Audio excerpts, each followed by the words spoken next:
जिस दिन इस संसार से हमारी डोली उठेगी, अर्थी उठेगी, अर्थी सजेगी, लोग कांधे पर लेंगे, शमशान ले जाएंगे और इस सुंदर से काया को लकड़ी पर रख के जला के भस्म कर देंगे। हमारा नामो निशान मिट जाएगा। ये केवल परीक्षित की कथा नहीं है, हम सब लोगों को सचेत करने के लिए भागवत है। अरे मनुष्यों, क्यों भूल गया कि 7 दिन में तुम्हारे लिए भी कोई एक दिन है, जब काल रूपी तक्षक तुझे डंक मारेगा और संसार को छोड़ के जाना पड़ेगा। चल उड़ जा रे पंछी, अब ये देश हुआ बेगाना। एक दिन इस पिंजड़ा को छोड़ना पड़ेगा। ये धर्मशाला है, शरीर जो है ना, ये आपका नहीं है। 5 लोगों ने थोड़ा थोड़ा चंदा दिया, शरीर रूपी धर्मशाला बन गया। तो धर्मशाला में कोई परमानेंट रहता है क्या, बोलो? धर्मशाला में तो हम लोग 2-4 दिन के लिए रहते हैं, फिर धर्मशाला को खाली करना पड़ता। तो धर्मशाला में है कौन कौन 5 लोगों ने चंदा दिया है इस धर्मशाला को बनाने में? तो मिट्टी ने थोड़ा मिट्टी दिया, हवा ने थोड़ा हवा दिया, अग्नि ने थोड़ी अग्नि दी, जल ने थोड़ा जल दिया, आकाश ने थोड़ा अपना आकाश दे दिया। ये धर्मशाला बन के तैयार हो गया। इसी धर्मशाला में हम आके बैठ गए, इस धर्मशाला को अपना मान लिए।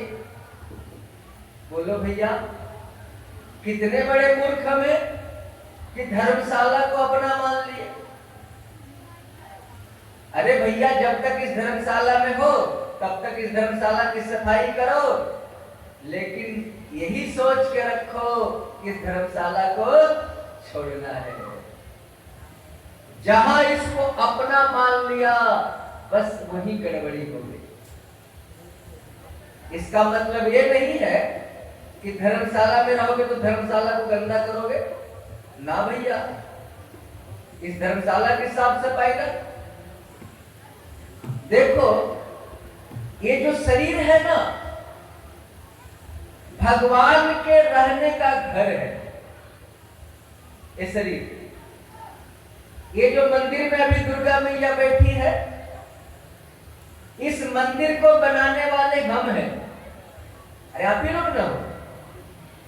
मंदिर में कारीगर आके मूर्ति बना दिया, पंडित जी प्राण प्रतिष्ठा कर दिए और वहां पर पूजा करने हम ही जाते हैं। यानी मंदिर बनाने वाले हम, मूर्ति बनाने वाले हम, प्राण प्रतिष्ठा करने वाले हम और आशीर्वाद मांगने वाले हम। लेकिन इस मंदिर को किसने बनाया, बोल भैया?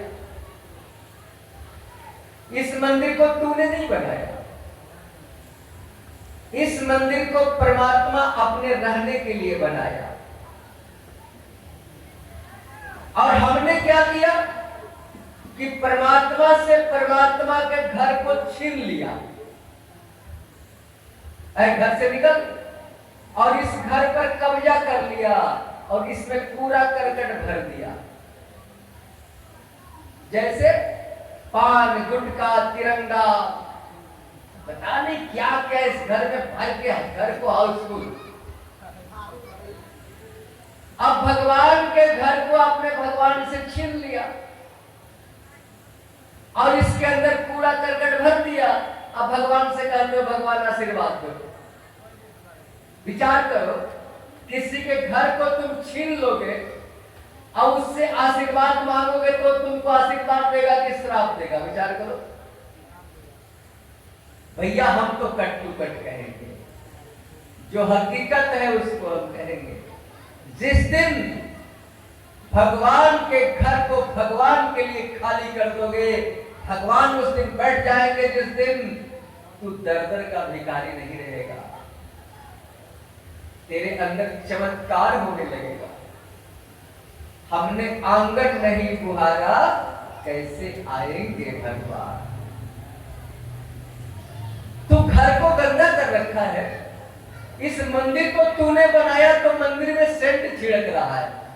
इस मंदिर को परमात्मा ने बनाया अपने लिए, तो इस मंदिर को गंदा कर रहा है। बोलो कितनी बड़ी विडंबना है हमारी, विचार करो। इसलिए भैया भगवान के मंदिर को भगवान को खाली करके दे दे। जिसका घर तूने कब्जा किया है उसको लौटा दे, तुझे आशीर्वाद मिल जाएगा। इस धर्मशाला को छोड़ना है तो जाने से पहले जाने की तैयारी होनी चाहिए। ये सारी बातें परीक्षित को सुखदेव जी समझा रहे हैं। सुखदेव जी ने परीक्षित से कही, बेटा भगवान की लीला तो अनंत है, बोल आज कथा कहां से रसपान करेगा, कौन सी कथा सुनाए। तो परीक्षित बोले, बाबा भगवान का जन्म तो हो गया, हाँ बेटा उनकी बाल लीला थोड़ी सुना दे। अच्छा अच्छा सुन, भगवान की बाल लीला हम तुझे सुनाते हैं।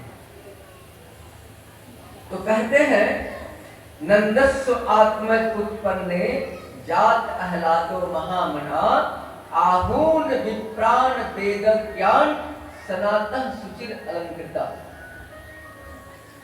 जब कन्हैया हुए, लल्ला का जन्म हुआ, तो नंद बाबा ब्राह्मणों को बहुत दान दिया, पूजा पाठ कराया, जात संस्कार कराया। विधिवत कराने के बाद नंदो महामना अस्तभ्यो वासो अलंकार गोधनम सूत मातव बंदीभ्यो ए अन्य विधोपजीवन। देखो 18 श्लोक में नंद बाबा के दरवाजे पर जो उत्सव हुआ है उसको वेद व्यास जी भागवत में लिखते हैं और सुखदेव जी ने सुनाया 18 श्लोक में। लेकिन ये 18 श्लोक 18,000 श्लोक के बराबर है। केवल आनंद ही भर दिया इसने, केवल आनंद भर दिया। अरे रोहिणी मैया तो वहां है, रोहिणी मैया को भी एक छोरा हुआ है, वो भी सब कुछ भूल करके वो भी नाच रही है, लल्ला के होने की खुशी में भाव नृत्य कर रही है। सूत माधव बंदी गणों को बहुत दान दिया। कुछ लोग दान लेके जा रहे थे, एक ने कहा देख देख नंद बाबा के यहां में चांदी की थाली मिली है, चांदी के लोटे मिले हैं, चांदी के कटोरी मिली है, देख। दूसरे ने क्या कहा, दारी के तुझे चांदी के बर्तन मिले हैं, देख तो मेरे पास सोने की थाली है, सोने की कटोरी है, सोने के लोटे। अरे भैया ये तुझे सोने के बर्तन कहां मिले।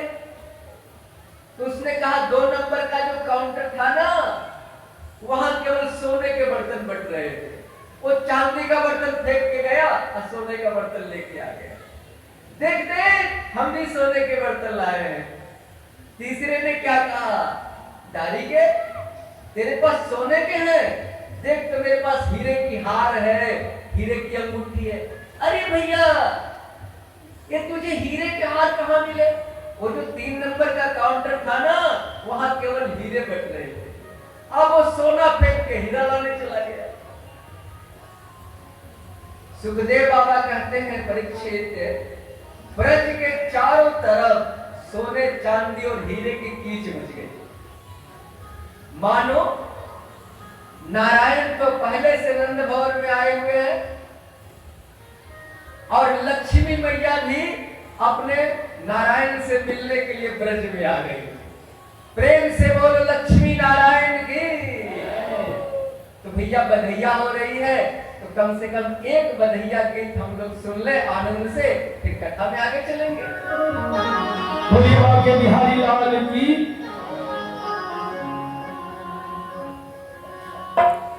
कि अल्लाह की सुन की में आई यशोदा।